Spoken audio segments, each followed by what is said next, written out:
बात कर लेते हैं अब भारत और कनाडा के बीच में जो कूटनीतिक विवाद अभी तक छिड़ा हुआ है और इसी के ऊपर हम देख पा रहे हैं कि एक बहुत बड़ा कदम भारत की तरफ से जो उठाया गया है।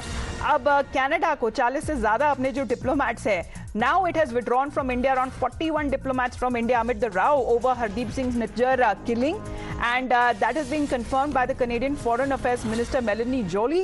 and has been saying that this is coming at a time, वो ethics की बात तो करते हुए नजर आ रहे हैं, लेकिन ये देख पा रहे हैं कि कितना बड़ा विवाद जो छिड़ गया था और सीधे तौर पे भारत के ऊपर अगर आरोप लगाया जा रहा था, क्रेडिबल एलिगेशंस और क्रेडिबल एविडेंस के बारे में अगर बात कर रही है कनाडा की सरकार और कनाडा के प्रधानमंत्री, लेकिन अभी तक सामने नहीं रख पाए कोई भी एविडेंस, कोई भी जो भी वो आरोप और एलिगेशंस लगाए जा रहे हैं। भारत लगातार ये पूछ रहा है, लेकिन हमने देखा है बाकी अन्य देश भी ये मांग कर रहे हैं कि दोनों देशों के बीच में यानी भारत और कनाडा के बीच में जो विवाद है वो किसी तरीके से हल हो, कोऑपरेशन हो दोनों कंट्रीज के बीच में। लेकिन एक ये डिप्लोमैटिक स्टैंड ऑफ हम देख पा रहे हैं जिस तरीके से अब कदम भारत की तरफ से उठाया गया है, जहां तक यहां पे डिप्लोमैट्स है और काफी ज्यादा संख्या में कनाडा के जो डिप्लोमैट्स है जो भारत में रहते हैं उनकी इम्यूनिटी अब खत्म होने वाली थी और आज का ही दिन बताया जा रहा था। अब सीधे तौर पे कनाडा की तरफ से 41 डिप्लोमैट्स हैं, उन्हें अब वापस ले लिया गया है। 41 diplomats from India as Canada has now withdrawn amid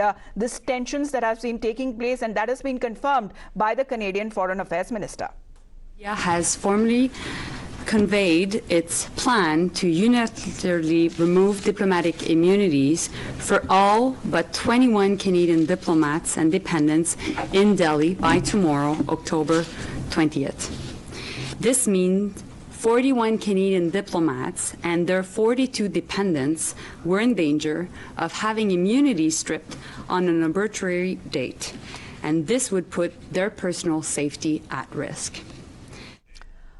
All right, we'll get multiple reactions on that update that is now coming in of Canada withdrawing 41 of its diplomats in India. With that, we head into a short break. You're watching the Morning News Hour.